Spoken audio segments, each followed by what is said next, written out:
from one of the members in our town hall. Each of you will have 2 minutes to respond to this question. Secretary Clinton, you won the coin toss, so you'll go first. Our first question comes from Patrice Brock. Patrice? Thank you and good evening. The last presidential debate could have been rated as MA, mature audiences, per TV parental guidelines. Knowing that educators assign viewing the presidential debates as students' homework, do you feel you're modeling appropriate and positive behavior for today's youth? Well, thank you. Are you a teacher? Yes, I think that that's a very good question because I've heard from lots of teachers and parents about some of their concerns about some of the things that are being said and done in this campaign. And I think it is very important for us to make clear to our children that our country really is great because we're good. And we are going to respect one another, lift each other up. We are going to be looking for ways to celebrate our diversity.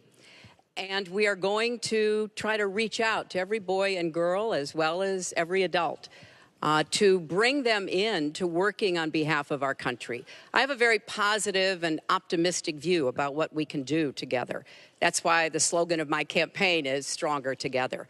Because I think if we work together, if we overcome the divisiveness that sometimes sets Americans against one another, and instead we make some big goals, and I've set forth some big goals, getting the economy to work for everyone, not just those at the top, making sure that we have the best education system from preschool through college and making it affordable, and so much else. If we set those goals and we go together to try to achieve them, there's nothing, in my opinion, that America can't do. So that's why I hope that we will come together in this campaign.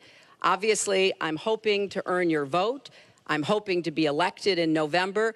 And I can promise you, I will work with every American. I want to be the president for all Americans, regardless of your political beliefs, where you come from, what you look like, your religion. I want us to heal our country and bring it together, because that's, I think, the best way for us to get the future that our children and our grandchildren deserve. Secretary Clinton, thank you. Mr. Trump, you have 2 minutes. Well, I actually agree with that. I agree with everything she said.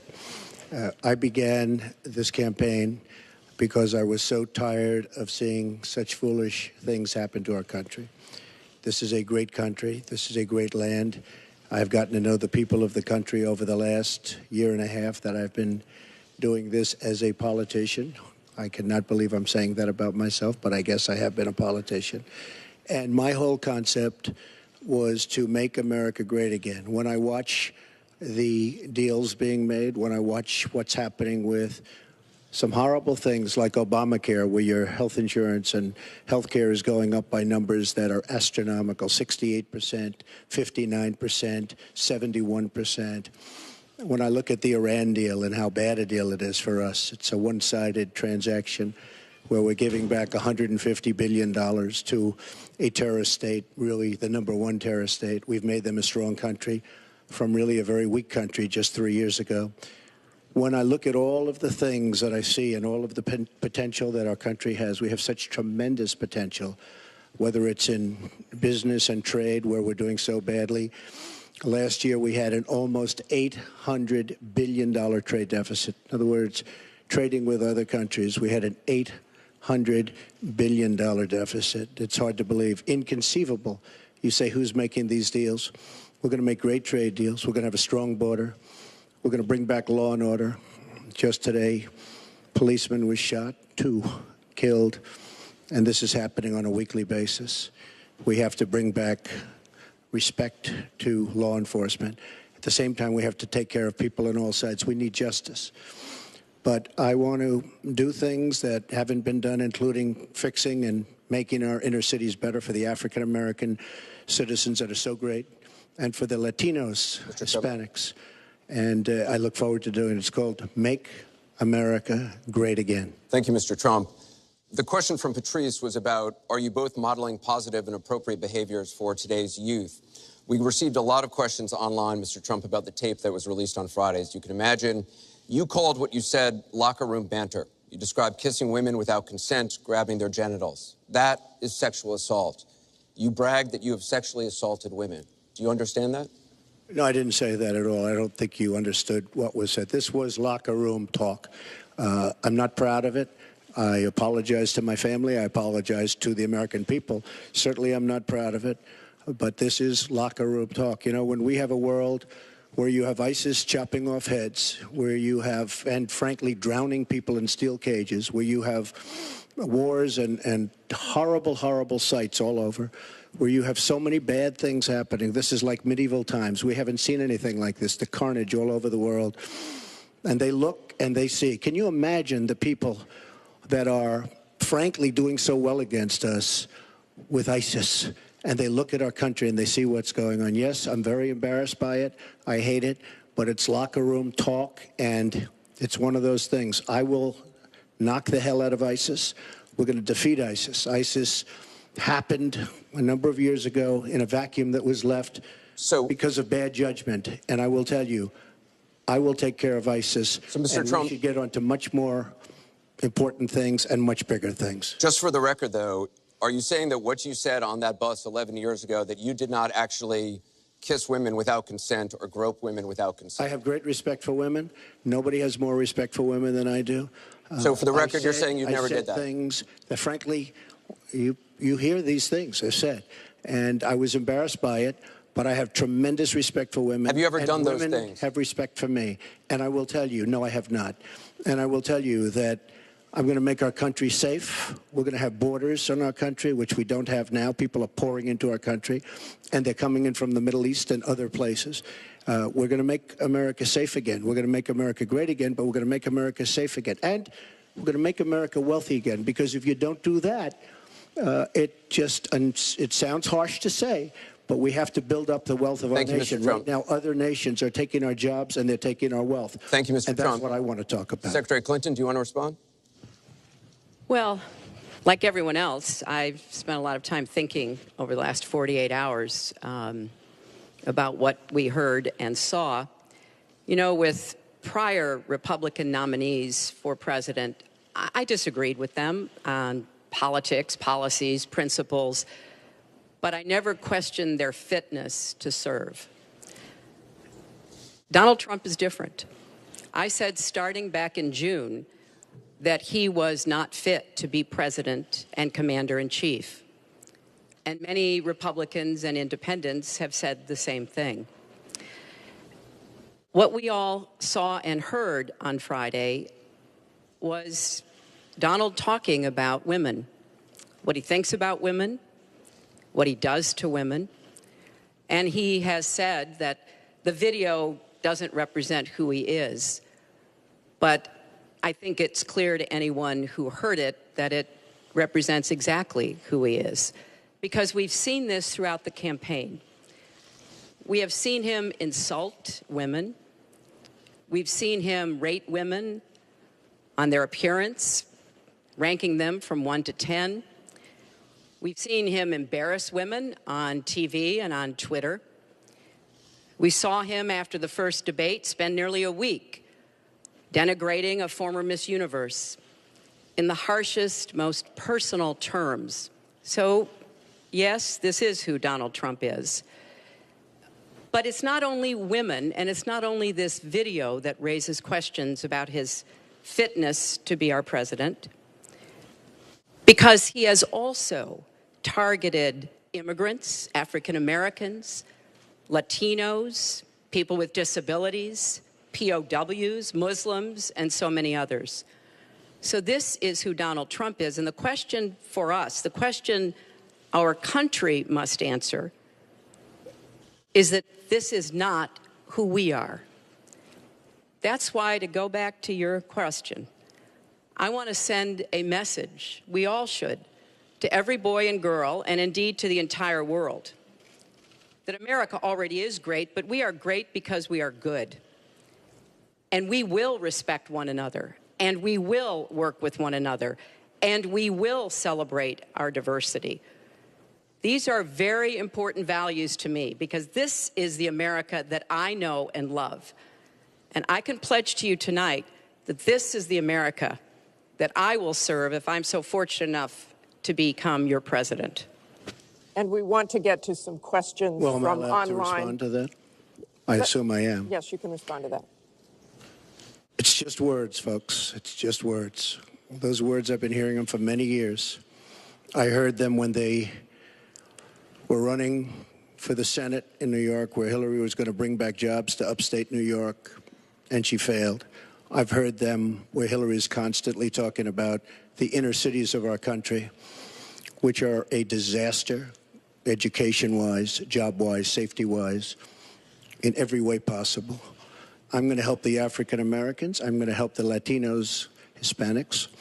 I am going to help the inner cities. She's done a terrible job for the African Americans. She wants their vote, and she does nothing, and then she comes back 4 years later. We saw that firsthand when she was a United States Senator. She campaigned where the primary part of her campaign. I want to get to audience questions and online questions. So she's allowed to do that, but I'm not allowed to respond. You're going to get to Sounds respond fair. right now. That sounds fair.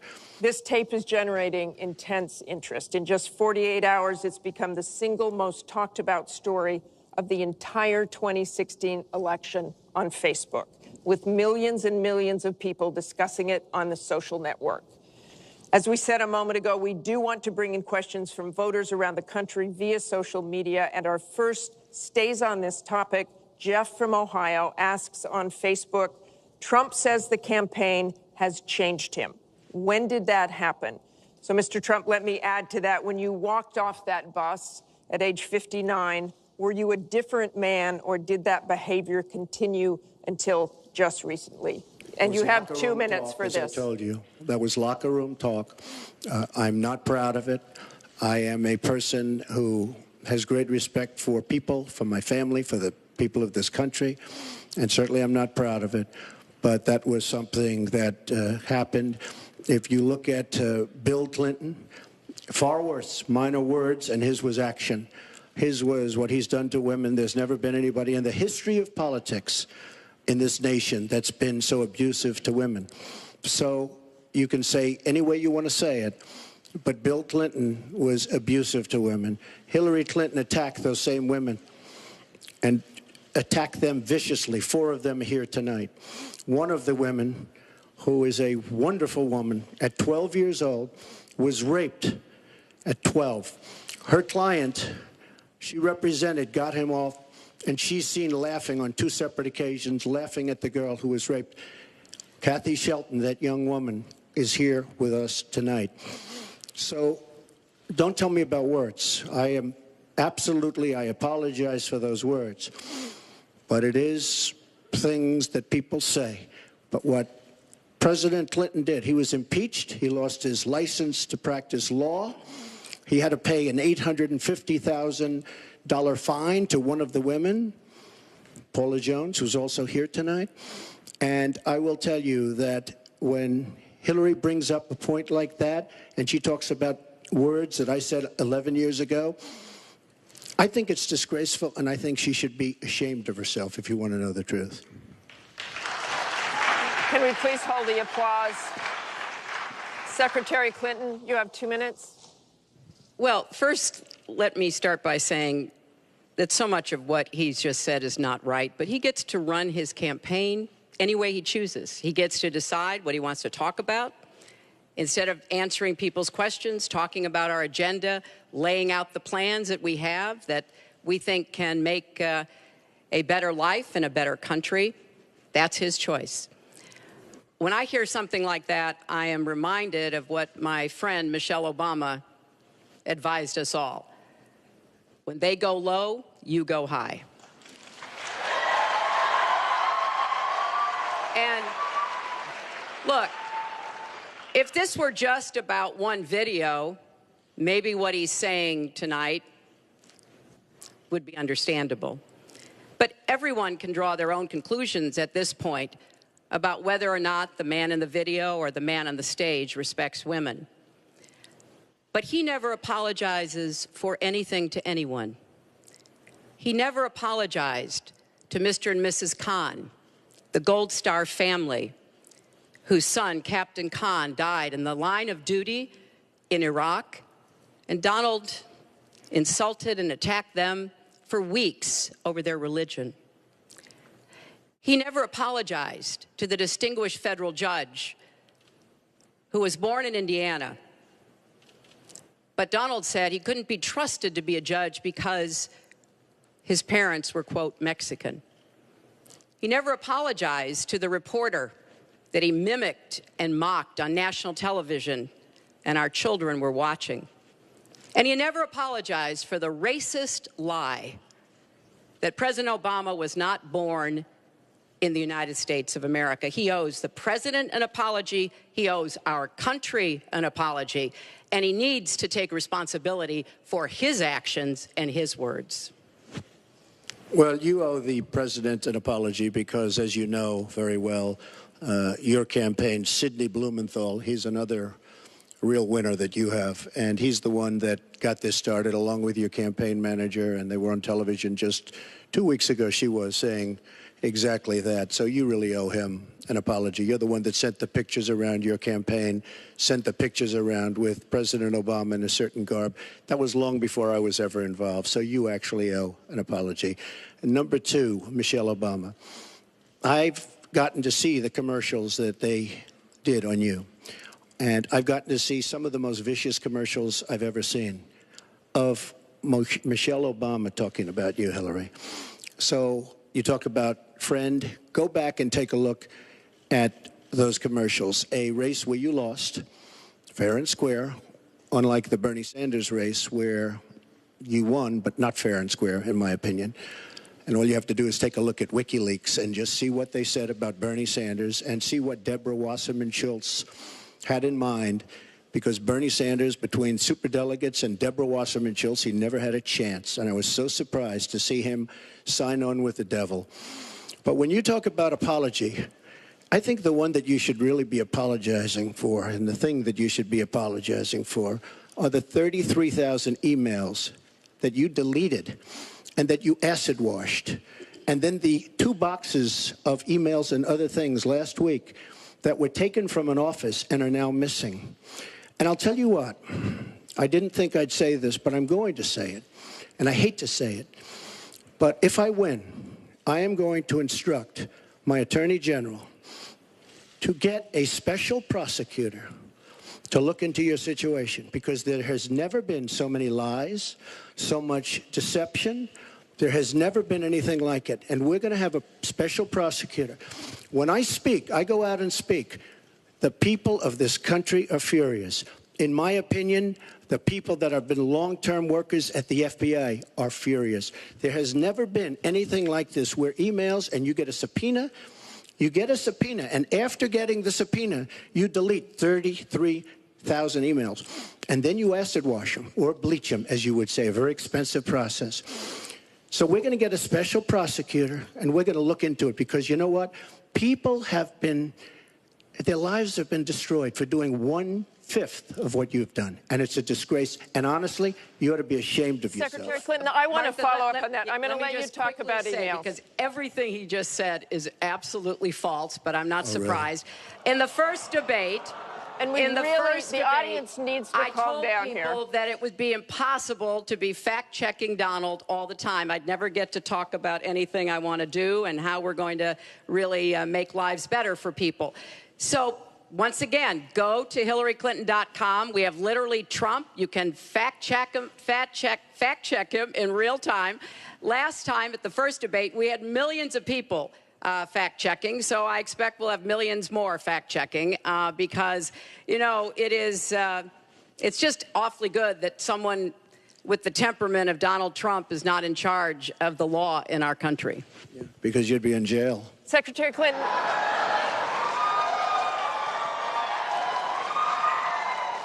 We want to remind the audience to please not talk out loud. Please do not applaud. You're just wasting time. And Secretary Clinton, I do want to follow up on emails. You've said your handling of your emails was a mistake. You disagreed with FBI Director James Comey, calling your handling of classified information, quote, extremely careless. The FBI said that there were 110 classified emails that were exchanged, 8 of which were top secret, and that it was possible hostile actors did gain access to those emails. You don't call that extremely careless? Well, Martha, first let me say, and I've said it before, but I'll repeat it because I want everyone to hear it, That was a mistake, and I take responsibility for using a personal email account. Obviously, if I were to do it over again, I would not. I'm not making any excuses. It was a mistake, and I am very sorry about that. But I think it's also important to point out where there are some misleading accusations from critics and others. After a year-long investigation, there is no evidence that anyone hacked the server I was using, and there is no evidence that anyone can point to at all, anyone who says otherwise has no basis, that any classified material ended up in the wrong hands. I take classified materials very seriously, and always have. When I was on the Senate Armed Services Committee, I was privy to a lot of classified material. Obviously, as Secretary of State, I had some of the most important secrets that we possess, such as going after bin Laden.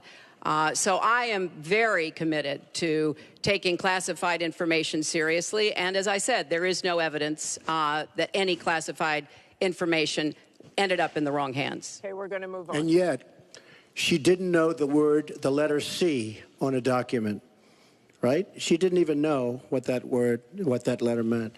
You know, it's amazing. I'm watching Hillary go over facts, and she's going after fact after fact, and she's lying again because she said what she did with emails was fine. You think it was fine to delete 33,000 emails? I don't think so. She said the 33,000 emails had to do with her daughter's wedding, number one, and a yoga class. Well, maybe we'll give 3 or 4 or 5 or something. 33,000 emails deleted. And now she's saying there wasn't anything wrong. And more importantly, that was after getting a subpoena. That wasn't before. That was after. She got it from the United States Congress. And I'll be honest, I am so disappointed in congressmen, including Republicans, for allowing this to happen. Our Justice Department, where her husband goes onto the back of an airplane for 39 minutes, talks to the Attorney General days before a ruling is going to be made on her case. But for you to say that there was nothing wrong with you deleting 39,000 emails, again, you should be ashamed of yourself, what you did. And this is after getting a subpoena from the United States Congress. We have to move on. Secretary Clinton, you can respond, and then we got to move on. We want to give the audience a chance put here. in jail, let alone after getting a subpoena from the United States Secretary Congress. Clinton, you can respond. Then we have to move on to an audience question. Look, it's just not true, and so please you didn't delete them? Allow her to respond, please. Personal emails, not official. 33,000? Yeah, well, we turned over 35,000, so it was. What about the other 15,000? Please allow her to respond. She didn't talk while you talked. Yes, that's true. I didn't. Because you I have didn't nothing in to the say. first debate, and I'm going to try not to in this debate because I'd like to get to the questions that the people have brought here tonight to talk to us about. And get off this question. Okay, Donald, I know you're into big diversion tonight, anything to avoid talking about your campaign and the way it's exploding and the way Republicans are leaving you. But let's at least focus on some of the issues that people care about tonight. Let's get to their questions. We have a question here from Ken Karpowitz. He has a question about health care. Ken? I'd like to know, Anderson, why aren't you bringing up the emails? I'd like to know. Why aren't you getting brought up to the bottom? emails. No, it hasn't. It hasn't. And it hasn't been finished at all. Ken Karpowitz has a question. It's nice to 1-on-3. Thank you. Affordable Care Act, known as Obamacare, it is not affordable. Premiums have gone up, deductibles have gone up, co-pays have gone up, prescriptions have gone up, and the coverage has gone down. What will you do to bring the costs down and make coverage better? That first one goes to Secretary Thank Clinton you. because you started out the last one to the audience. If he wants to start, he can start. Ms. Go ahead, Hillary. No, go ahead, Donald. No, I'm a gentleman, Hillary. Go ahead. Secretary Clinton? Well, I think Donald was about to say he's going to solve it by repealing it and getting rid of the Affordable Care Act. And I'm going to fix it because I agree with you. Premiums have gotten too high, co-pays, deductibles, prescription drug costs. And I've laid out a series of actions that we can take to try to get those costs down. But here's what I don't want people to forget when we're talking about reining in the costs, which has to be the highest priority of the next president. when the Affordable Care Act passed, it wasn't just that 20 million people got insurance who didn't have it before, but that in and of itself was a good thing. I meet these people all the time, and they tell me what a difference having that insurance meant to them and their families. But everybody else, the 170 million of us who get health insurance through our employers, got big benefits. Number one, insurance companies can't deny you coverage because of a pre-existing condition. Number two, no lifetime limits, which is a big deal if you have serious health problems. Number three, women can't be charged more than men for our health insurance, which is the way it used to be before the Affordable Care Act. Number four, if you're under 26 and your parents have a policy, you can be on that policy until the age of 26, something that didn't happen before. So I want very much to save what works and is good about the Affordable Care Act. But we've got to get costs down. We've got to provide some additional help to small businesses so that they can afford to provide health insurance. But if we repeal it, as Donald has proposed, and start over again, all of those benefits I just mentioned are lost to everybody, not just people who get their health insurance on the exchange. And then we would have to start all over again. Right now, we are at 90% health insurance coverage. That's the highest we've ever been in our country. Secretary Clinton, so I your time's want us up. to get to 100%, but get costs down and keep quality up. Mr. Trump, you have 2 minutes. It is such a great question, and it's maybe the question I get almost more than anything else outside of defense. Obamacare is a disaster. You know it. We all know it. It's going up at numbers that nobody's ever seen worldwide. Nobody's ever seen numbers like this for health care. It's only getting worse. In 17, it implodes by itself. Their method of fixing it is to go back and ask Congress for more money, more and more money. And we have right now almost $20 trillion in debt. Obamacare will never work. It's very bad health insurance, far too expensive. And not only expensive for the person that has it, unbelievably expensive for our country. It's going to be one of the biggest line items very shortly. We have to repeal it and replace it with something absolutely much less expensive and something that works, where your plan can actually be tailored. We have to get rid of the lines around the state, artificial lines, where we stop insurance companies from coming in and competing because they wanted, President Obama and whoever was working on it, they want to leave those lines because that gives the insurance companies essentially monopolies. We want competition. You will have the finest health care plan there is. She wants to go to a single-payer plan, which would be a disaster, somewhat similar to Canada. And if you ever notice, the Canadians, when they need a big operation, when something happens, they come into the United States in many cases because their system is so slow.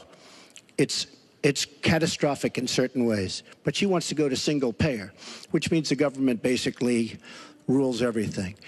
Hillary Clinton has been after this for years. Obamacare was the first step. Obamacare is a total disaster. And not only are your rates going up by numbers that nobody's ever believed, but your deductibles are going up. So that unless you get hit by a truck, you're never going to be able to use it. Mr. Trump, it is a disastrous plan, and it has to be repealed and replaced. Secretary Clinton, let me follow up with you. Your husband called Obamacare, quote, the craziest thing in the world, saying that small business owners are getting killed as premiums double, coverage is cut in half. Was he mistaken, or was his mistake simply telling the truth? No, I mean, he clarified what he meant, and it's very clear. Look, we are in a situation in our country where if we were to start all over again, we might come up with a different system. But we have an employer-based system. That's where the vast majority of people get their health care. And the Affordable Care Act was meant to try to fill the gap between people who were too poor and couldn't put together any resources to afford health care, namely people on Medicaid. Obviously, Medicare, which is a single-payer system, which takes care of our elderly and does a great job doing it, by the way. And then all the people who were employed, but people who were working but didn't have the money to afford insurance and didn't have anybody, an employer or anybody else, to help them. That was the slot that the Obamacare approach was to take. And like I say, 20 million people now have health insurance. So if we just rip it up and throw it away, what Donald's not telling you is we just turn it back to the insurance companies the way it used to be. And that means the insurance companies get to do pretty much whatever they want, including saying, look, I'm sorry, you've got diabetes, you had cancer, your child has asthma. Your time is up. You may not be able to have insurance because you can't afford it. So let's fix what's broken about it, but let's not throw it away and give it all back to the insurance companies and the drug Let me follow up with you, Mr. That's not going to work. Mr. Trump, let me follow up on this. I just want to just one thing. First of all, Hillary, everything's broken about it, everything. Number two, Bernie Sanders said that Hillary Clinton has very bad judgment. This is a perfect example of it, trying to save Obamacare, which is... You've said you want to end Obamacare. You've said you want to end Obamacare. You've also said you want to make coverage accessible for people with pre-existing conditions. How do you force insurance companies to do that if you're no longer mandating that every American get insurance? You're going to have plans. What does that mean? Well, I'll tell you what it means. You're going to have plans that are so good because we're going to have so much competition in the insurance industry once we break out the lines and allow the competition to come.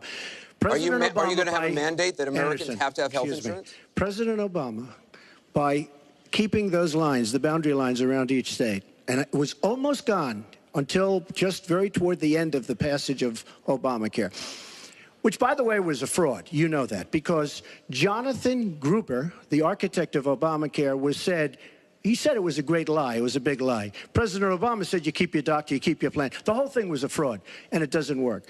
But when we get rid of those lines, you will have competition, and we will be able to keep pre-existing. We'll also be able to help people that don't have money, because we are going to have people protected. And Republicans feel this way, believe it or not, and strongly this way. We're going to block grant into the states. We're going to block grant into Medicaid into the states so that we will be able to take care of people without the necessary funds to take care of themselves. Thank you, Mr. Trump. We now go to Gorba Hamid with a question for both candidates. Hi. There are 3.3 million Muslims in the United States, and I'm one of them. You've mentioned working with Muslim nations, but with Islamophobia on the rise, how will you help people like me deal with the consequences of being labeled as a threat to the country after the election is over? Mr. Trump, you're first. Well, you're right about Islamophobia, and that's a shame. But one thing we have to do is we have to make sure that, because there is a problem.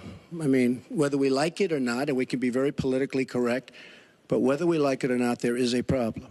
And we have to be sure that Muslims come in and report when they see something going on. When they see hatred going on, they have to report it. As an example, in San Bernardino, many people saw the bombs all over the apartment of the two people that killed 14 and wounded many, many people. Horribly wounded. They'll never be the same. Muslims have to report the problems when they see them. And, you know, there's always a reason for everything. If they don't do that, it's a very difficult situation for our country. Because you look at Orlando, and you look at San Bernardino, and you look at the World Trade Center, go outside, you look at Paris, look at that horrible, these are radical Islamic terrorists. And she won't even mention the word, and nor will President Obama. He won't use the term radical Islamic terrorism. Now, to solve a problem, you have to be able to state what the problem is, or at least say the name. She won't say the name, and President Obama won't say the name. But the name is there. It's radical Islamic terror. And before you solve it, you have to say the name. Secretary Clinton. Well, thank you for asking your question. And I've heard this question from a lot of Muslim Americans across our country. Because, unfortunately, there's been a lot of very divisive, dark things said about Muslims. And even someone like Captain Khan, the young man who sacrificed himself defending our country in the United States Army, has been subject to attack by Donald.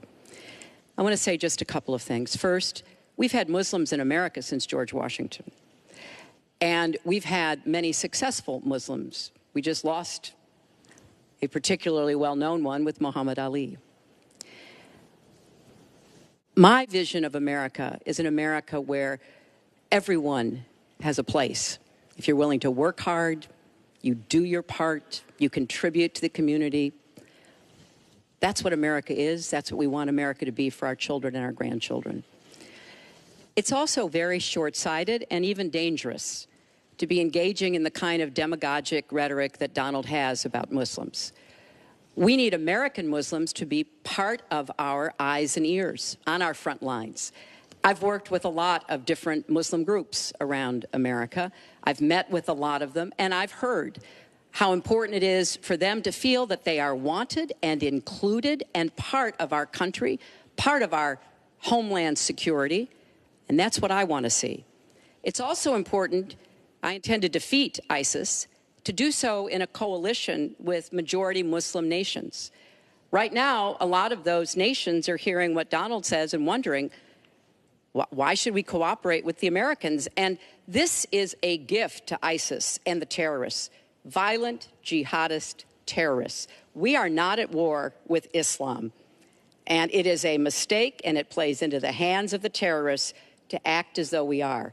So I want a country where citizens like you and your family are just as welcome as anyone else. Thank you, Secretary Clinton. Mr. Trump, in December, you said this: Donald J. Trump is calling for a total and complete shutdown of Muslims entering the United States until our country's representatives can figure out what the hell is going on. We have no choice. We have no choice. Your running mate said this week that the Muslim ban is no longer your position. Is that correct? And if it is, was it a mistake to have a religious test? First of all, Captain Khan is an American hero. And if I were president at that time, he would be alive today. Because unlike her, who voted for the war without knowing what she was doing, I would not have had our people in Iraq. Iraq was a disaster. So he would have been alive today. The Muslim ban is something that in some form has morphed into an extreme vetting from certain areas of the world. Hillary Clinton wants to allow And why did it morph into that? No, did you? No, answer the question. Why do don't you you still interrupt believe? her? You I interrupt do. me all the time. Why don't you Would you interrupt her? please explain whether or not the Muslim ban still stands? It's called extreme vetting. We are going to areas like Syria where they're coming in by the tens of thousands because of Barack Obama, and Hillary Clinton wants to allow a 550% increase over Obama. People are coming into our country like we have no idea who they are, where they're from, what their feelings about our country is, and she wants 550% more. This is going to be the great Trojan horse of all time.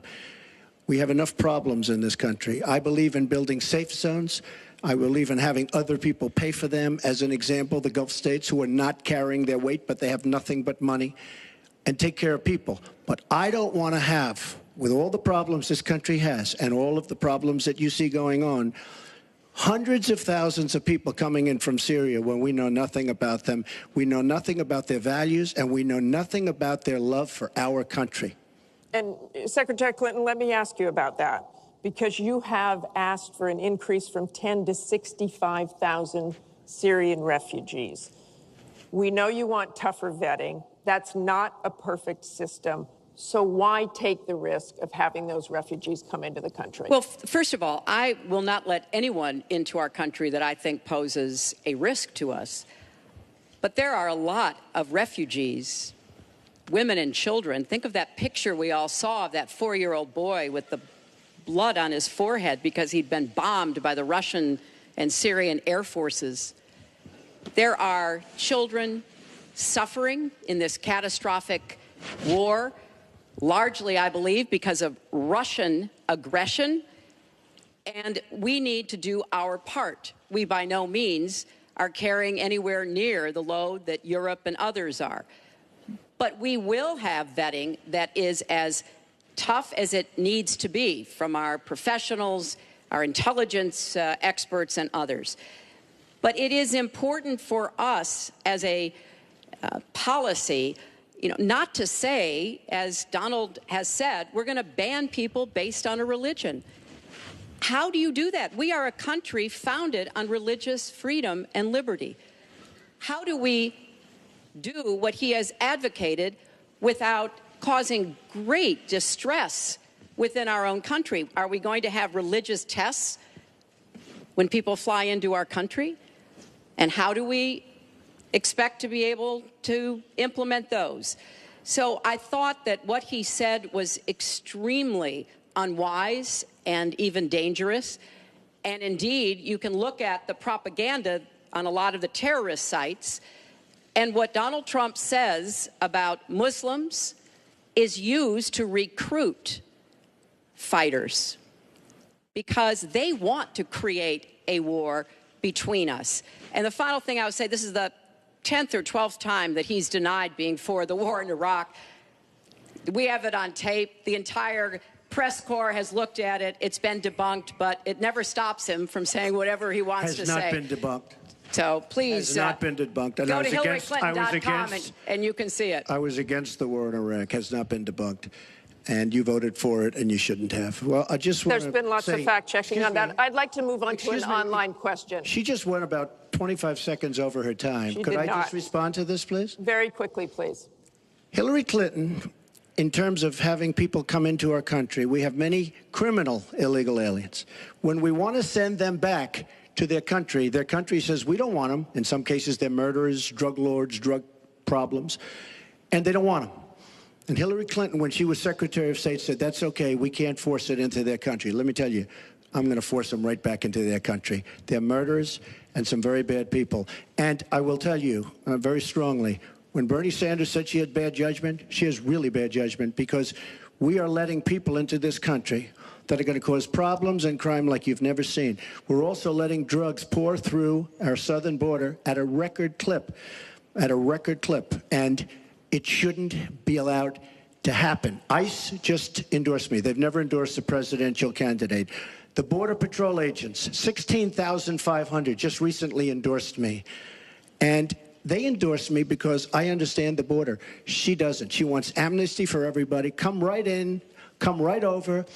It's a horrible thing she's doing. She's got bad judgment, and honestly, so bad that she should never be president of the United States. That I can tell you. Thank you, Mr. Trump. I want to move on. This next question comes from the public through the Bipartisan Open Debate Coalition's online forum, where Americans submitted questions that generated millions of votes. This question involves WikiLeaks' release of purported excerpts of Secretary Clinton's paid speeches, which she has refused to release, and one line in particular in which you, Secretary Clinton, purportedly say you need both a public and private position on certain issues. So, two from Virginia asks, is it okay for politicians to be two-faced? Is it acceptable for a politician to have a private stance on issues? Secretary Clinton, well, your 2 minutes. Right. As I recall, that was something I said about Abraham Lincoln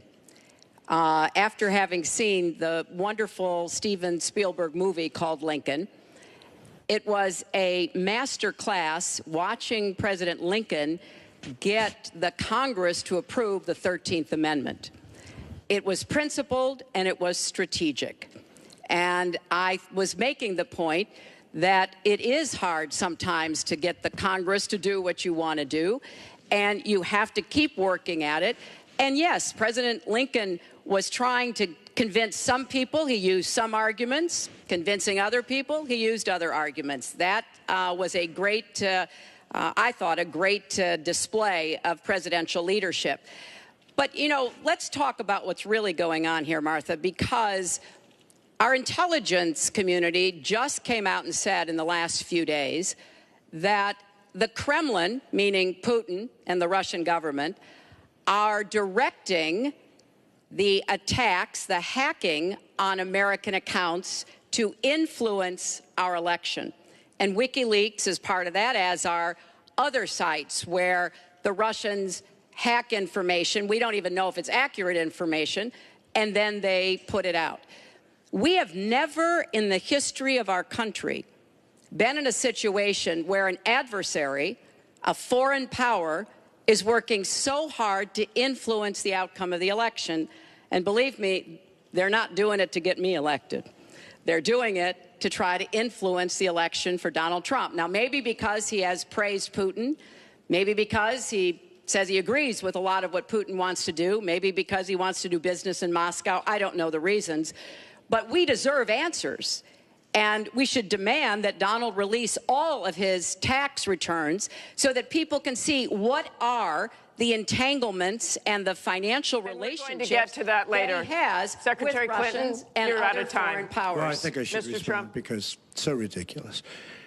Look, now she's blaming. She got caught in a total lie. Her papers went out to all her friends at the banks, Goldman Sachs and everybody else. And she said things, WikiLeaks, that just came out. And she lied. Now she's blaming the lie on the late, great Abraham Lincoln. That's one that I haven't. Okay, Honest Abe. Honest Abe never lied. That's the good thing. That's the big difference between Abraham Lincoln and you. That's a big, big difference. We're talking about some difference. But as far as other elements of what she was saying, I don't know, Putin. I think it would be great if we got along with Russia because we could fight ISIS together, as an example. But I don't know, Putin. But I notice anytime anything wrong happens, they like to say, the Russians. She doesn't know if it's the Russians doing the hacking. Maybe there is no hacking. But they always blame Russia. And the reason they blame Russia is because they think they're trying to tarnish me with Russia. I know nothing about Russia. I know about Russia, but I know nothing about the inner workings of Russia. I don't deal there. I have no businesses there. I have no loans from Russia. I have a very, very great balance sheet, so great that when I did the old post office on Pennsylvania Avenue, the United States government, because of my balance sheet, which they actually know very well, chose me to do the old post office between the White House and Congress, chose me to do the old post office. One of the primary things, in fact, perhaps the primary thing, was balance sheet. But I have no loans with Russia. You could go to the United States government and they would probably tell you that because they know my sheet very well in order to get that development I had to have. Now, the taxes are a very simple thing. As soon as I have, first of all, I pay hundreds of millions of dollars in taxes. Many of our friends took bigger deductions. Warren Buffett took a massive deduction.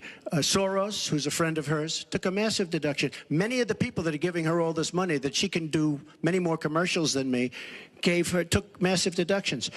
I pay hundreds of millions of dollars in taxes. But as soon as my routine audit's finished, I'll release my returns. I'll be very proud to. Thank you, Mr. Trump. We've got we're on turn, actually, to the topic of taxes. We have a question from Spencer Moss.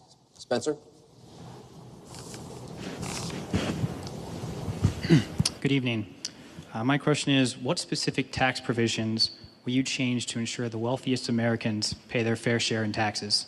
Mr. Trump, you have 2 minutes. Well, one thing I do is get rid of carried interest. One of the greatest provisions for people like me, to be honest with you.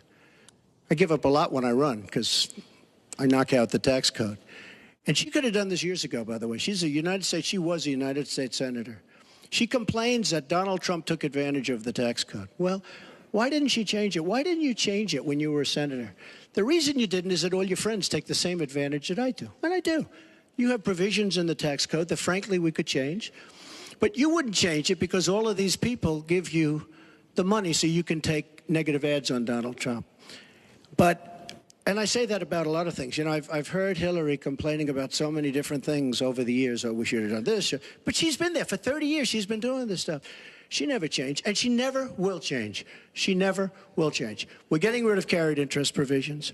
I'm lowering taxes, actually, because I think it's so important for corporations, because we have corporations leaving, massive corporations and little ones. Little ones can't form.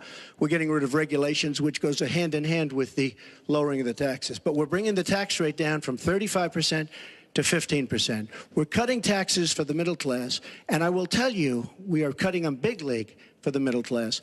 And I will tell you, Hillary Clinton is raising your taxes, folks. You can look at me. She's raising your taxes really high. And what that's going to do is a disaster for the country. But she is raising your taxes, and I'm lowering your taxes. That in itself is a big difference. We are going to be thriving again.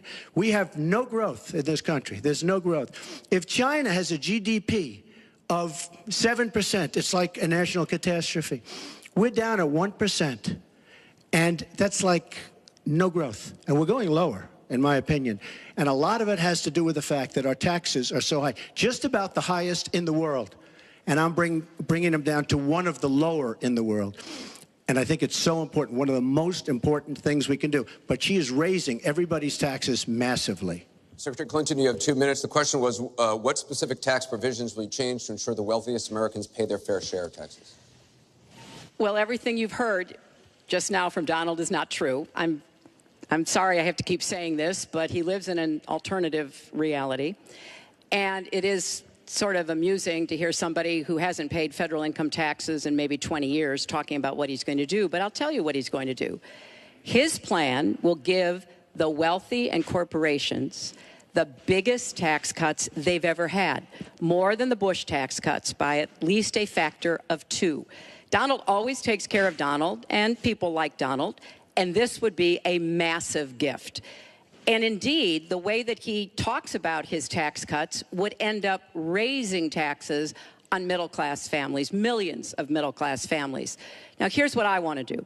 I have said nobody who makes less than $250,000 a year, and that's the vast majority of Americans, as you know, will have their taxes raised, because I think we've got to go where the money is. And the money is with people who've taken advantage of every single break in the tax code. And yes, when I was a senator, I did vote to close corporate loopholes. I voted to close, I think, one of the loopholes he took advantage of when he claimed $1 billion loss that enabled him to avoid paying taxes.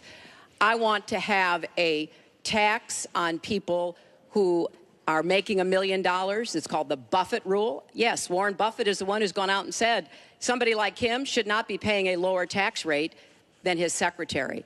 I want to have a surcharge on incomes above $5 million. We have to make up for lost times because I want to invest in you. I want to invest in hardworking families.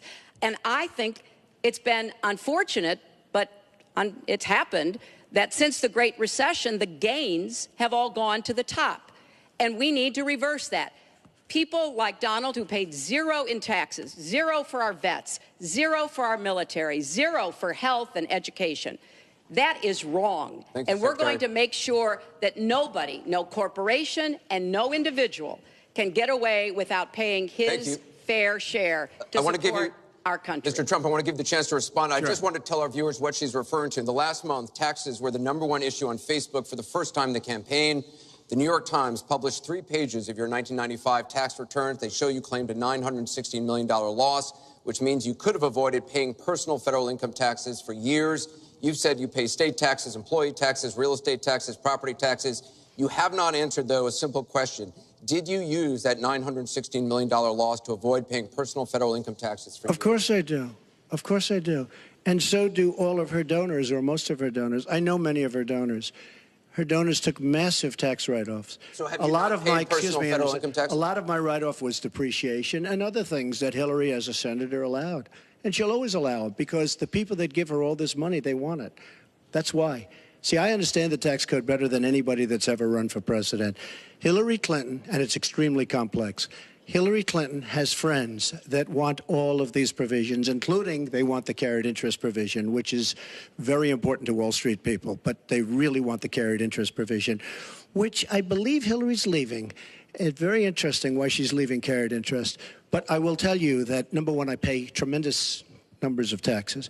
I absolutely used it, and so did Warren Buffett, and so did George Soros, and so did many of the other people that Hillary is getting money from. Now, I won't mention their names because they're rich, but they're not famous, so we won't make them famous. Can you say how many years you have avoided paying personal federal income taxes? No, but I pay tax, and I pay federal tax, too. But I have a write-off. A lot of it's depreciation, which is a wonderful charge. I love depreciation.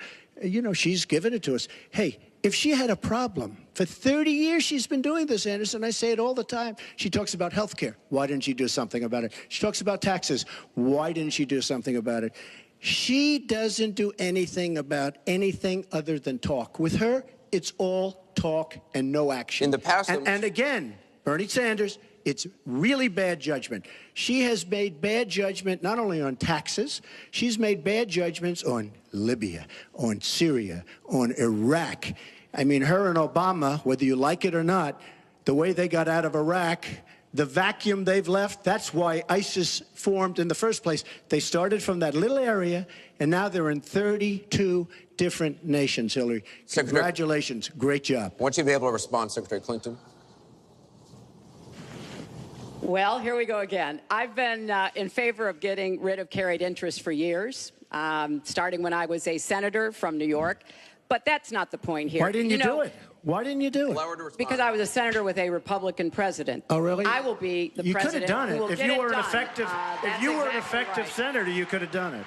If you were an effective senator, you could have done it. But you were not an effective. Please allow her to senator. respond. She didn't interrupt you. You know, under our Constitution, presidents have something called veto power. Look, he has now said repeatedly, 30 years this and 30 years that. So let me talk about my 30 years in public service. I'm very glad to do so. 8 million kids every year have health insurance because when I was First Lady, I worked with Democrats and Republicans to create the Children's Health Insurance Program. Hundreds of thousands of kids now have a chance to be adopted because I worked to change our adoption and foster care system. After 9/11, I went to work with Republican mayor, governor, and president to rebuild New York and to get health care for our first responders who were suffering because they had run toward danger and gotten sickened by it. Hundreds of thousands of National Guard and Reserve members have health care because of work that I did. And children have safer medicines because I was able to pass a law that required the dosing to be more carefully done.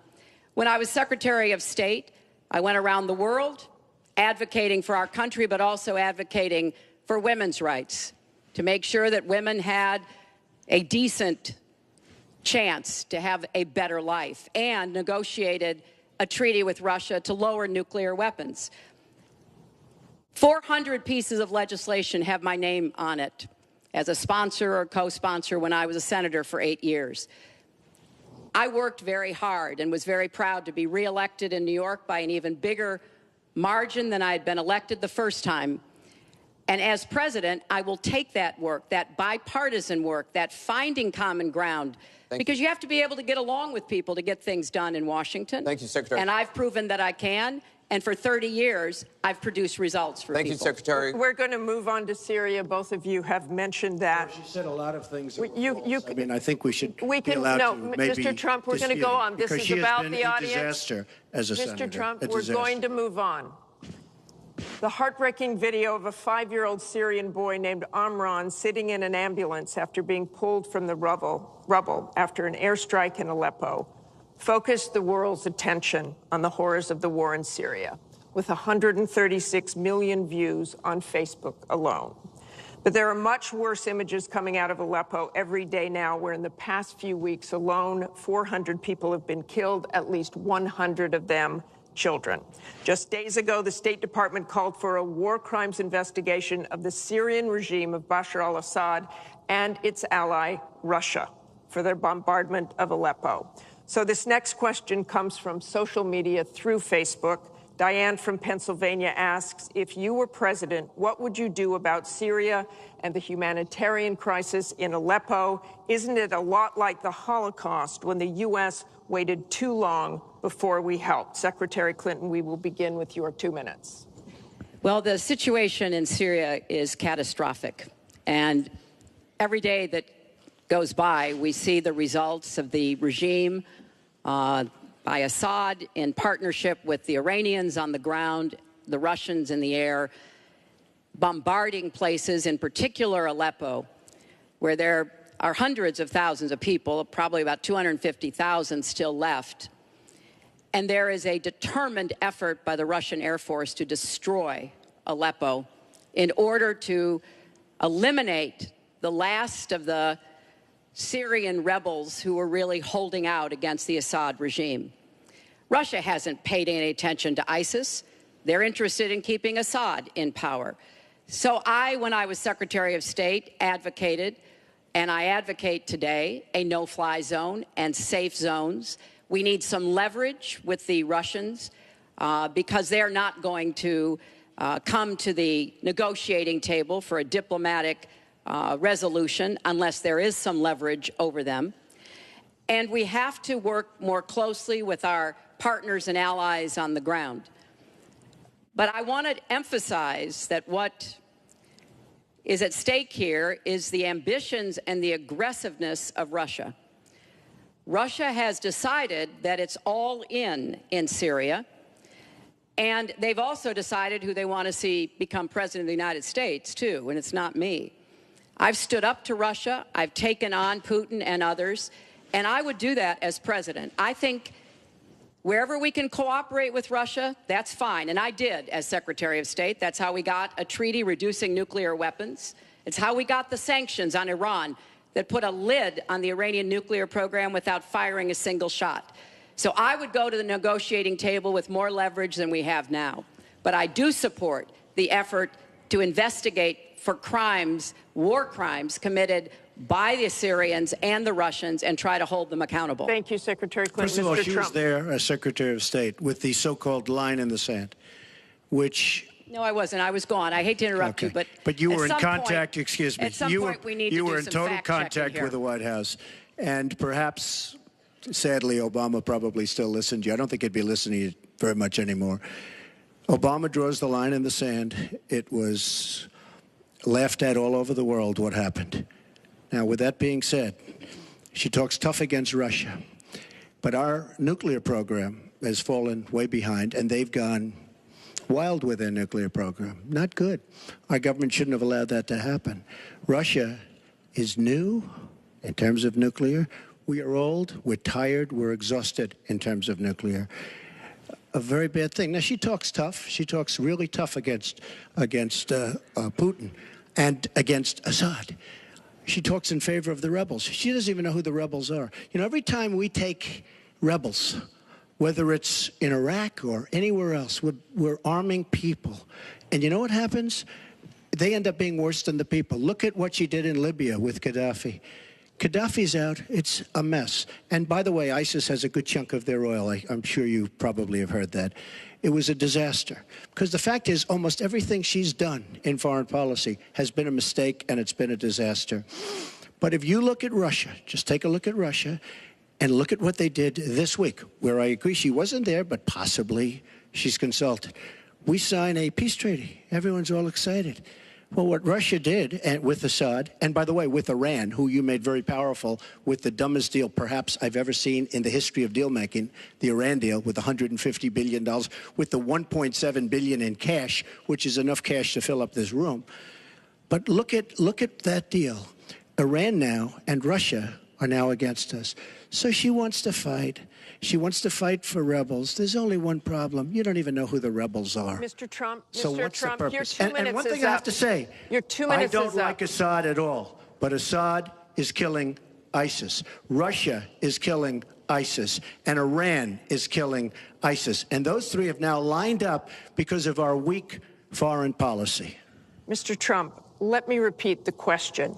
If you were president, what would you do about Syria and the humanitarian crisis in Aleppo? And I want to remind you what your running mate said. He said provocations by Russia need to be met with American strength, and that if Russia continues to be involved in airstrikes along with the Syrian government forces of Assad, the United States of America should be prepared to use military force to strike the military targets of the Assad regime. Okay. He and I haven't spoken, and I disagree. I disagree. You disagree with your running mate. I think we have to knock out ISIS. Right now, Syria is fighting ISIS. We have people that want to fight both at the same time. But Syria is no longer Syria. Syria is Russia, and it's Iran, who she made strong, and Kerry and Obama made into a very powerful nation and a very rich nation very, very quickly, very, very quickly. I believe we have to get ISIS. We have to worry about ISIS before we can get too much more involved. She had a chance to do something with Syria. They had a chance, and that was the line. What do you think And will she happen if Aleppo falls? I think Aleppo is a disaster humanitarian-wise. What do you think will happen if it falls? I think that it basically has fallen, okay? It basically has fallen. Let me tell you something. You take a look at Mosul. The biggest problem I have with the stupidity of our foreign policy. We have Mosul. They think a lot of the ISIS leaders are in Mosul. So we have announcements coming out of Washington and coming out of Iraq. We will be attacking Mosul in 3 weeks or 4 weeks. Well, all of these bad leaders from ISIS are leaving Mosul. Why can't they do it quietly? Why can't they do the attack, make it a sneak attack, and after the attack is made, Inform the American public that we've knocked out the leaders, we've had a tremendous success. People leave. Why do they have to say we're going to be attacking Mosul within the next 4 to 6 weeks, which is what they're saying? How stupid is our country? There are sometimes reasons the military does that. Psychological warfare. I can't think of any. I can't think of any. It might be to help get civilians out. And we have, look, I have 200 generals and admirals who endorse me. I have 21 Congressional Medal of Honor recipients who endorse me. We talk about it all the time. They understand. Why can't they do something secretively where they go in and they knock out the leadership? Why would these people stay there? I've been reading now for weeks. Tell me what your strategy I've been reading now is. for weeks about Mosul, that it's the harbor of where, between Raqqa and Mosul. This is where they think the ISIS leaders are. Why would they be staying? They're not staying there anymore. They're gone. Because everybody's talking about how Iraq, which is us with our leadership, goes in to fight Mosul. Now, with these 200 admirals and generals, they can't believe it. All I say is this: General George Patton, General Douglas MacArthur are spinning in their grave at the stupidity of what we're doing in the Middle East. I'm going to go to Secretary Clinton. Secretary Clinton, you want Assad to go. You advocated arming rebels, but it looks like that may be too late for Aleppo. You talk about diplomatic efforts. Those have failed. Ceasefires have failed. Would you introduce the threat of U.S. military force beyond a no-fly zone against the Assad regime to back up diplomacy?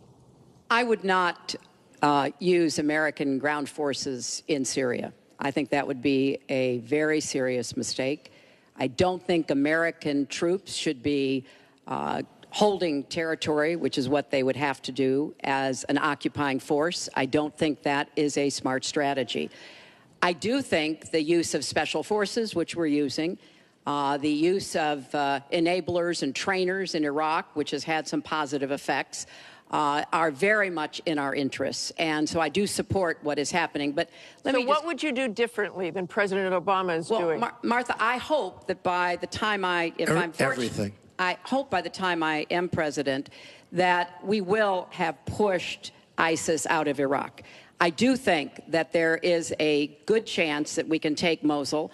Donald says he knows more about ISIS than the generals. No, he doesn't. There are a lot of very important planning going on, and some of it is to signal to the Sunnis in the area, as well as Kurdish Peshmerga fighters, that we all need to be in this, and that takes a lot of planning and preparation. I would go after Baghdadi. I would specifically target Baghdadi, because I think our targeting of al-Qaeda leaders, and I was involved in a lot of those operations, highly classified ones, made a difference. So I think that could help.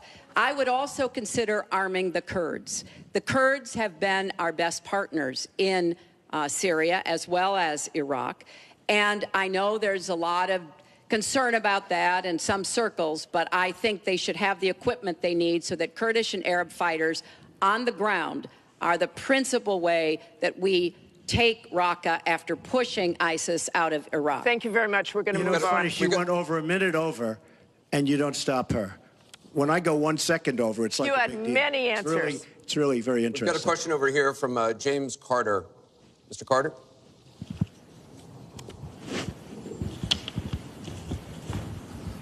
My question is, do you believe you can be a devoted president to all the people in the United States? That question begins for Mr. Trump.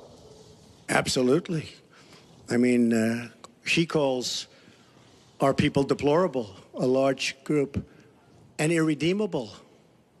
I will be a president for all of our people, and I'll be a president that will turn our inner cities around and will give strength to people and will give economics to people and will bring jobs back, because NAFTA, signed by her husband, is perhaps the greatest disaster trade deal in the history of the world, not in this country. It stripped us of manufacturing jobs. We lost our jobs. We lost our money. We lost our plants. It is a disaster. And now she wants to sign TPP, even though she says now she's for it. She called it the gold standard. And by the way, at the last debate, she lied, because it turned out that she did say the gold standard, and she said she didn't say it. They actually said that she lied, okay? And she lied, but she's lied about a lot of things. I would be a president for all of the people, African Americans, the inner cities. Devastating what's happening to our inner cities. She's been talking about it for years. As usual, she talks about it, nothing happens. She doesn't get it done. Same with the Latino Americans, the Hispanic Americans, the same exact thing. They talk, they don't get it done.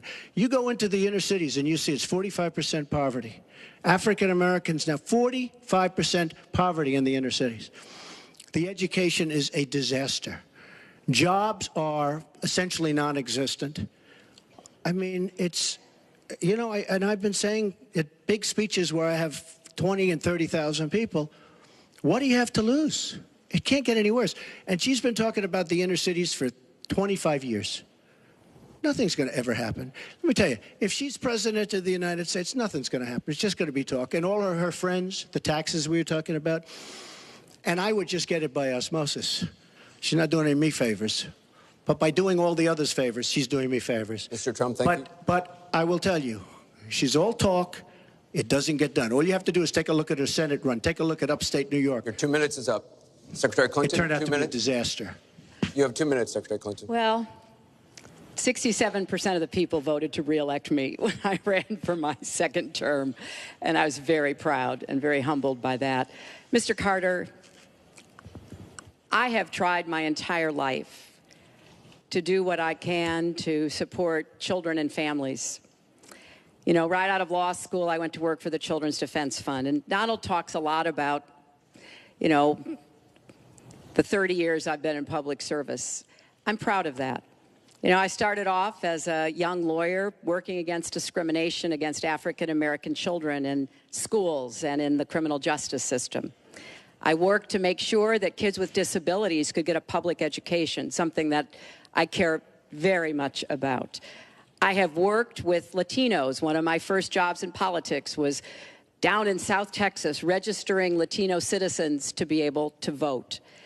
So I have a deep devotion, to use your absolutely correct word, to making sure that every American feels like he or she has a place in our country. And I think when you look at the letters that I get, a lot of people are worried that maybe they wouldn't have a place in Donald Trump's America. They write me, and one woman wrote me about her son, Felix. She adopted him from Ethiopia when he was a toddler. He's 10 years old now. This is the only country he's ever known. And he listens to Donald on TV, and he said to his mother one day, will he send me back to Ethiopia if he gets elected? You know, children listen to what is being said, to go back to the very, very first question. And there's a lot of fear that, in fact, teachers and parents are calling it the Trump effect.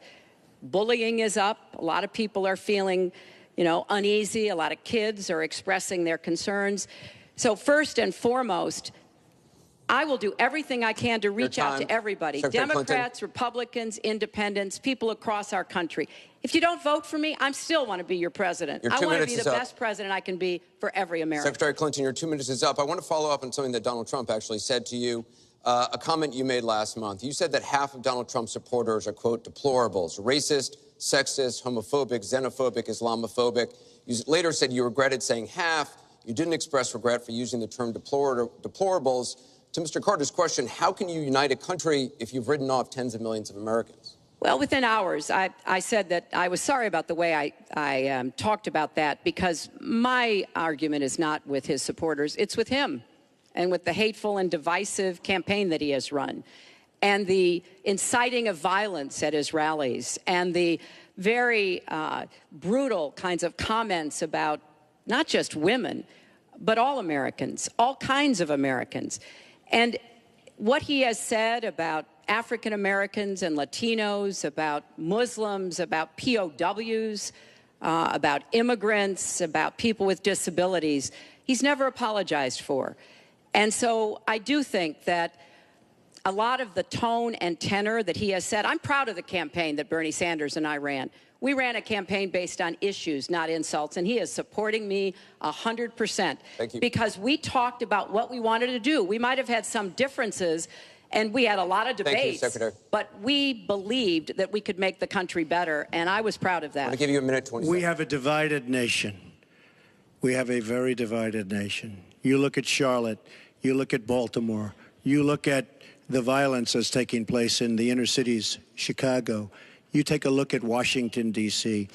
We have an increase in murder within our cities, the biggest in 45 years. We have a divided nation because people like her, and believe me, she has tremendous hate in her heart. And when she said deplorables, she meant it. And when she said irredeemable, they're irredeemable. You didn't mention that. But when she said they're irredeemable, to me, that might have been even worse. She said some of them are irredeemable. She's got tremendous hatred.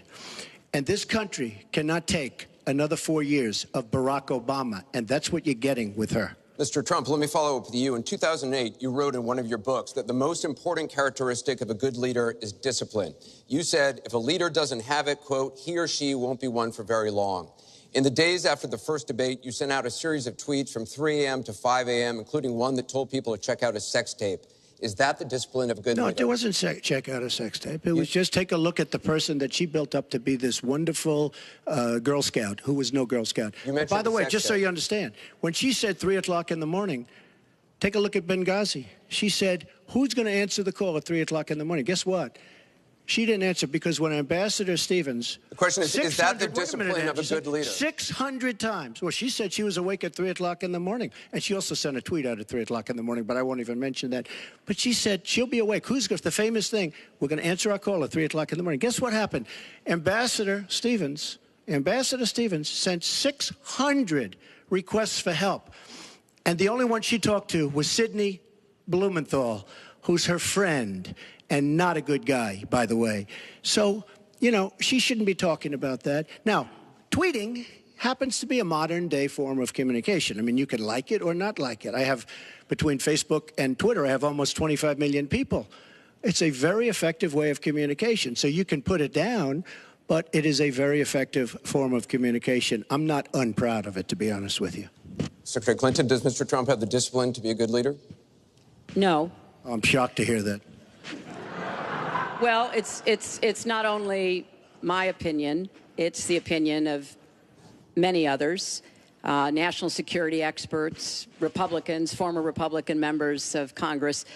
But it's in part because those of us who have had the great privilege of seeing this job up close and know how difficult it is, and it's not just because I watched my husband take a $300 billion deficit and turn it into a $200 billion surplus, and 23 million new jobs were created, and incomes went up for everybody. Everybody. African-American incomes went up 33%. And it's not just because I worked with George W. Bush after 9/11. And I was very proud that when I told him what the city needed, what we needed to recover, he said, you've got it, and he never wavered. He stuck with me. And I have worked, and I admire President Obama. He inherited the worst financial crisis since the Great Depression. That was a terrible time for our country. We have to move along. 9 million people Secretary lost their Clinton, we jobs. have to- 5 million homes were lost. Secretary and Clinton, we're $13 moving trillion on. in family wealth was wiped out. We are back on the right track. He would send us back into recession with his tax plans. Secretary Clinton, we are moving to an audience of question. We're almost out of time. We have the another. slowest growth Mr. Trump, we're since moving to an audience 1929. question. It is our country Mr. Trump, has the Secretary slowest growth, Clinton, we and want to get jobs to are a the disaster. audience. Thank you very much, both of you. We have another audience question. Beth Miller has a question for both candidates. Good evening. Perhaps the most important aspect of this election is the Supreme Court justice. What would you prioritize as the most important aspect of selecting a Supreme Court justice? We begin with your 2 minutes, Secretary Clinton. Thank you. Well, you're right. This is one of the most important issues in this election. I want to appoint Supreme Court justices who understand the way the world really works, who have real-life experience, who have not just been in a big law firm and maybe clerked for a judge and then gotten on the bench, but maybe they tried some more cases. They actually understand what people are up against, because I think the current court has gone in the wrong direction. And so I would want to see the Supreme Court reverse Citizens United and get dark, unaccountable money out of our politics. Donald doesn't agree with that. I would like the Supreme Court to understand that voting rights are still a big problem in many parts of our country, that we don't always do everything we can to make it possible for people of color and older people and young people to be able to exercise their franchise. I want a Supreme Court that will stick with Roe v. Wade and a woman's right to choose, and I want a Supreme Court that will stick with marriage equality. Now, Donald has put forth the names of some people that he would consider. And among the ones that he has suggested are people who would reverse Roe v. Wade and reverse marriage equality. I think that would be a terrible mistake and would take us backwards. I want a Supreme Court that doesn't always side with corporate interests. I want a Supreme Court that understands because you're wealthy and you can give more money to something doesn't mean you have any more rights or should have any more rights than anybody else. So I have very clear views about what I want to see to change the balance on the Supreme Court. And I regret deeply that the Senate has not done its job, and they have not permitted a vote on the person that President Obama, a highly qualified person, they've not given him a vote to be able to have the full complement of 9 Supreme Court justices. I think that was a dereliction of duty. I hope that they will see their way to doing it, but if I am so fortunate enough as to be president, I will immediately move to make sure that we fill that. We have 9 justices Secretary and they Clinton. get to work on behalf of our people. Thank you. You're out of time, Mr. Trump. Justice Scalia, great judge, died recently, and we have a vacancy. I am looking to appoint judges very much in the mold of Justice Scalia. I'm looking for judges, and I've actually picked 20 of them, so that people would see, highly respected, highly thought of, and actually very beautifully reviewed by just about everybody, but people that will respect the Constitution of the United States. And I think that this is so important. Also, the Second Amendment, which is totally under siege by people like Hillary Clinton. They'll respect the Second Amendment and what it stands for, what it represents. So important to me. Now, Hillary mentioned something about contributions, just so you understand. So I will have, in my race, more than $100 million put in of my money, meaning I'm not taking all of this big money from all of these different corporations like she's doing. What I ask is this. So I'm putting in more than, by the time it's finished, I'll have more than $100 million invested. Pretty much self-funding mine. We're raising money for the Republican Party, and we're doing tremendously on the small donation, $61 average or so. I asked Hillary, why doesn't she made $250 million by being in office? She used the power of her office to make a lot of money. Why isn't she funding, not for $100 million, but why don't you put 10 or 20 or 25 or $30 million into your own campaign? It's $30 million less for special interests that will tell you exactly what to do. And it would really, I think, be a nice sign to the American public. Why aren't you putting some money in? You have a lot of it. You've made a lot of it because of the fact that you've been in office. You made a lot of it while you were Secretary of State, actually. So why aren't you putting money into your own campaign? I'm just curious.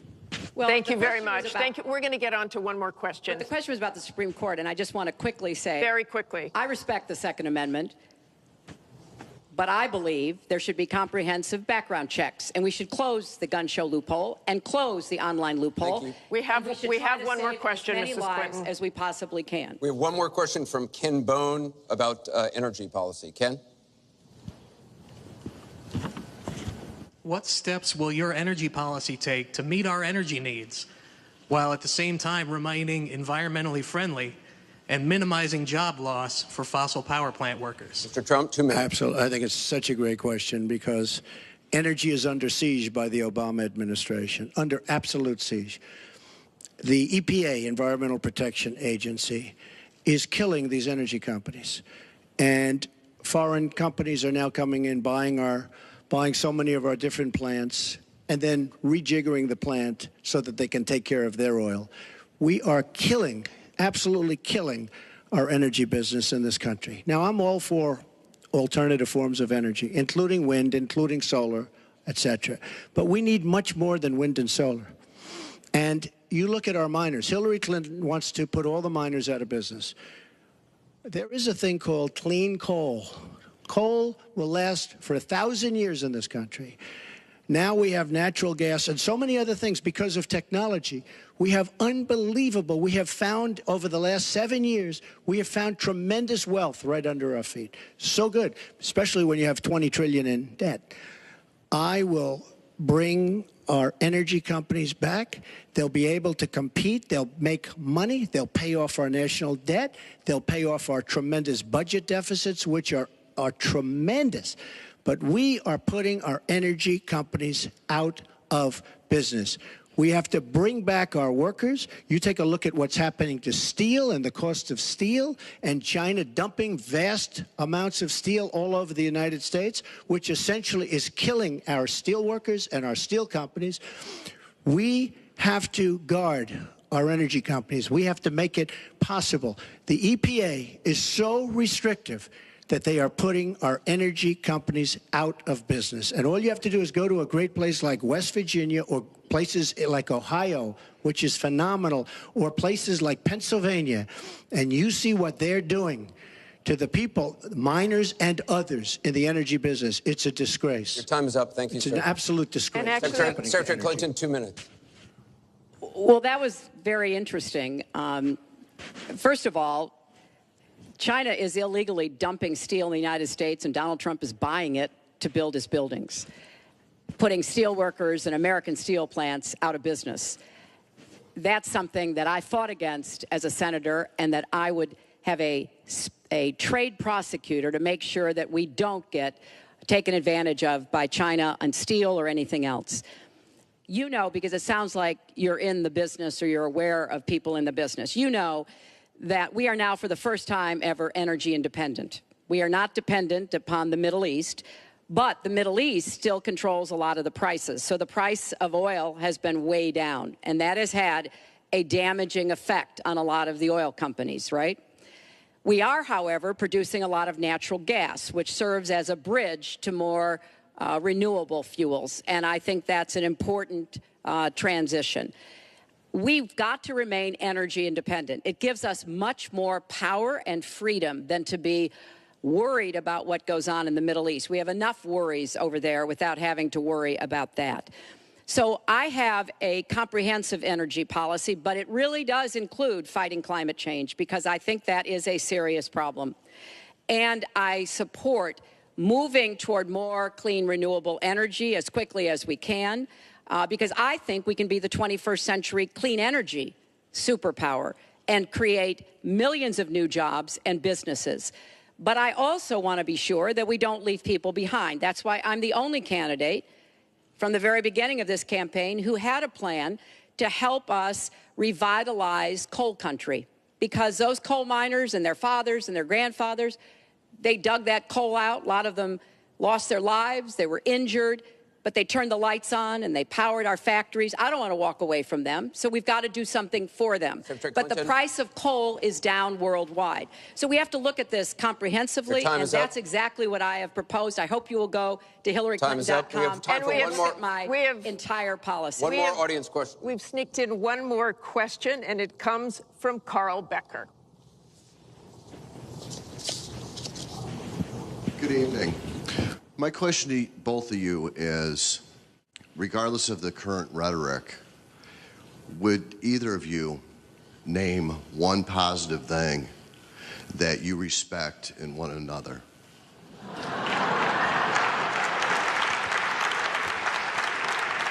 Mr. Trump, would you like to go first? Well, I certainly will, because I think that's a very fair and important question. Look, I respect his children. His children are incredibly able and devoted, and I think that says a lot about Donald. I don't agree with nearly anything else he says or does, but I do respect that. And I think that is something that, as a mother and a grandmother, is very important to me. So I believe that this election has become in part so conflict-oriented, so intense, because there's a lot at stake. This is not an ordinary time, and this is not an ordinary election. We are going to be choosing a president who will set policy for not just 4 or 8 years, but because of some of the important decisions we have to make here at home and around the world, from the Supreme Court to energy and so much else. And so there is a lot at stake. It's one of the most consequential elections that we've had. And that's why I've tried to put forth specific policies and plans, trying to get it off of the personal and put it on to what it is I want to do as president. And that's why I hope people will check on that for themselves so that they can see that, yes, I've spent 30 years, actually maybe a little more, working to help kids and families, and I want to take all that experience to the White House and do that every single day. Mr. Trump. Well, I consider her statement about my children to be a very nice compliment. I don't know if it was meant to be a compliment, but it is a great. I'm very proud of my children, and they've done a wonderful job, and they've been wonderful, wonderful kids. So I consider that a compliment. I will say this about Hillary. She doesn't quit. She doesn't give up. I respect that. I tell it like it is. She's a fighter. I disagree with much of what she's fighting for. I do disagree with her judgment in many cases. But she does fight hard, and she doesn't quit, and she doesn't give up. And I consider that to be a very good trait. Thanks to both of you. I want to thank both the candidates. I want to thank the university here. This concludes the town hall meeting. Our thanks to the candidates, the commission, Washington University, and to everybody who watched. Please tune in on October 19th for the final presidential debate that will take place at the University of Nevada, Las Vegas. Good night, everyone.